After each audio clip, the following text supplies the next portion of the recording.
શ્રી સિદ્ધેશ્વરી માતાજી મંદિર કડા। તો ગાઈઝ આ હમીર સુમરાની સદી કહેવાય છે। એ રાણના થડમાં બેઠા છે સદીમાં। મેં ગાડી લીધી આજે 8 મહિના થઈ ગયા અને 8 મહિના પછી હું માતાજીના દર્શન કરવા અહીંયા આવ્યો છું। ચોખા ગેની સુખડી। તો કેમ છો તમે બધા? ફરી એકવાર સ્વાગત છે તમારો અમારો નવા બ્લોગમાં। આના પહેલાના બ્લોગમાં તમે જોયું કે અમે હતા અંબાજીમાં અમે તમને માતા અંબેના દર્શન કરાવ્યા। તો હવે વિચાર્યું છે કે અમે હવે આ રૂટમાં ઘણા બધા એવા ધર્મ સ્થળ આવે છે જે જોવાલાયક છે। તો પહેલા જ એક અમારા માતાજી છે સતી માતાજીના મંદિરે અમે અહીંયાથી જઈ કડા અને અહીંયા દર્શન કરીએ અને જોઈએ આરતી ટાઈમે પહોંચે તો આરતી બી લઈએ અને આ કડાથી પછી જઈશું ઊંઝાથી મોટેરા સૂર્ય મંદિરથી પછી બેચરાજી। તો બને રહેજો બ્લોગમાં। બધા બ્લોગ હું પાર્ટમાં ડિવાઈડ કરી નાખી। જે ધર્મ સ્થળે આપણે પહોંચું ત્યાંનો બ્લોગ બનાવશું ને પછી આને એન્ડ કરીને પછી બીજા ધર્મ સ્થળનો બ્લોગ તો બન્યા રહેજો। અત્યારે અંબાજીથી નીકળી ગઈ હતી કડા અહીંયાથી 100 કિલોમીટર છે। તો ચલો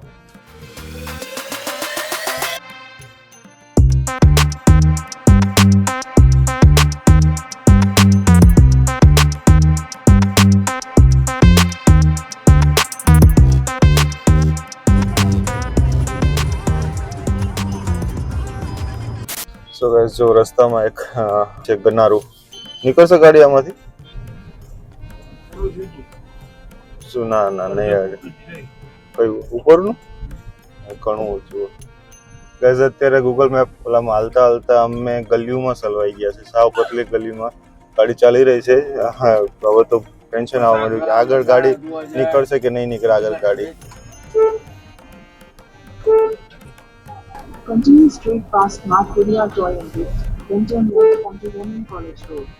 બજારમાં ઘુસાડી દીધા બાયપાસ। હા સીધું જ છે। નહીં આ કડા નથી, કડા તો 9 કિલોમીટર બહાર નીકળવાનો રસ્તો ગોતો।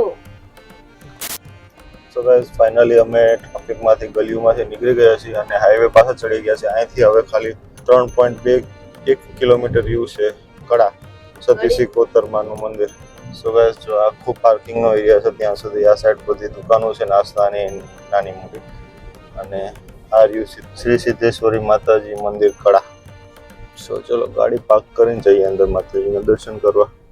તો ગાઈઝ આ હમીર સુમરાની સદી કહેવાય છે। તો હમીર સુમરા અહીંથી માતાજીને લઈને પાટણ જવા નીકળ્યા હતા। તો પાટણ જવા વચ્ચે માતાજીએ કીધું હતું કે ક્યાંય રોકાતો નહીં, જ્યાં તું રોકાઈશ હું અહીંયા સ્થાન કરી લઈશ।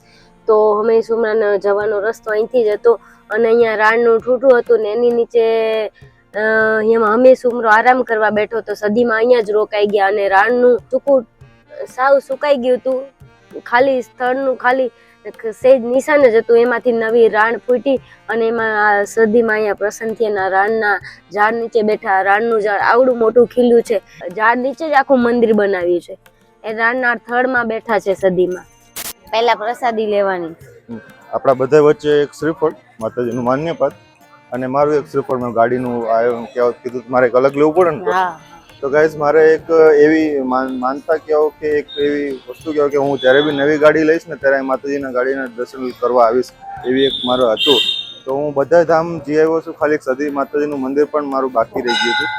તો આજે ઈચ્છા બી પૂરી થઈ ગઈ। શ્રીફળનું માન્યપાત આપીશ અને આજે અમે આટલા 4 જણા આવ્યા છીએ, 4 જણા વચ્ચે એક શ્રીફળનું માન્યપાત। મેં ગાડી લીધી આજે 8 મહિના થઈ ગયા અને 8 મહિના પછી હું માતાજીના દર્શન કરવા અહીંયા આવ્યો છું। અને ગાઈસ તમને યાદ હોય કે અમે દોઢ વર્ષ પહેલા લગભગ અહીંયા કડા સાંગધ્રાથી કડા હાલીને આવ્યા હતા ખાલી શ્રીફળ જ અને બહુ મજા કરી હતી। તો એના બ્લોગની લિંક હું ડિસ્ક્રિપ્શનમાં નાખેલી છે, જોઈ લેજો, મજા આવશે। બહુ આનંદ કર્યો તમે એ વખતે આવ્યા હતા।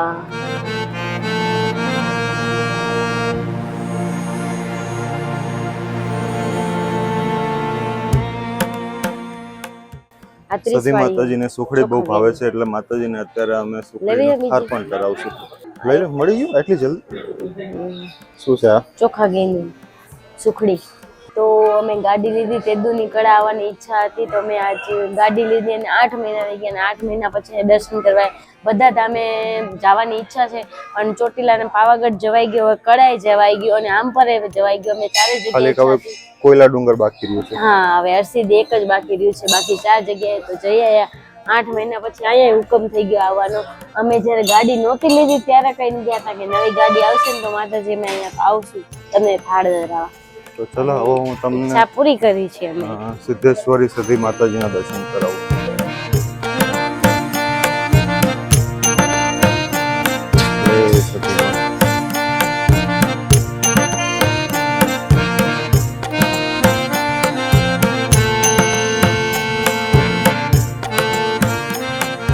પણ એમ કે કોઈ રાયણ તોડીને ખાઈ નથી શકતું.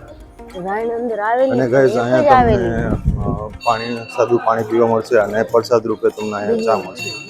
જે બી અહીંયા મહેમાન આવે છે, માતાજીના ભક્તો આવે છે, એમને હા અહીંયાથી કા આવી રીતના વાટકીમાં તેને ચાની પ્રસાદી લઈ લેવાની. સો ગાઈસ આ છે મંદિરનું વહીવટી ઓફિસ અને અહીંયા તમારા બધી જાતનું વહીવટ થઈ જશે. તમે જો અહીંયા રાત્રે મોડા આવ્યા છો, તમને રહેવા સુવાની બેવાની બધી ટાઈપની સુવિધા તમને અહીંયા મળી રહેશે અને જમવાની પણ સુવિધા તમને અહીંયા મળી રહેશે. જમવાની સુવિધા મળે જ ને અહીંયા? હા હા, જમવાની બી સુવિધા.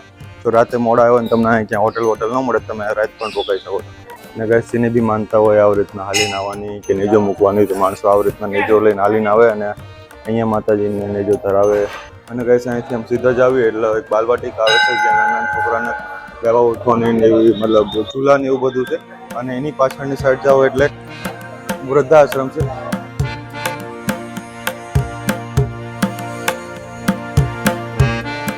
તમે માતાજીના દર્શન કર્યા કે ન કર્યા કમેન્ટ બોક્સમાં જરૂરથી જણાવજો. અને ગાઈઝ હવે બહુ હજી ટાઈમ છે અમારી પાસે, તો વિચાર્યું કે હવે સીધા બહુચરાજીમાં બહુચરના દર્શન કરવા જાય. તો આ વ્લોગને એન્ડ કરી દઉં છું મિત્રો. વ્લોગ પસંદ આવશે, વ્લોગને લાઈક કરજો, શેર કરજો, ચેનલને સબસ્ક્રાઈબ કરી દેજો. હવે મળીએ બેચરાજી વાળા વ્લોગમાં.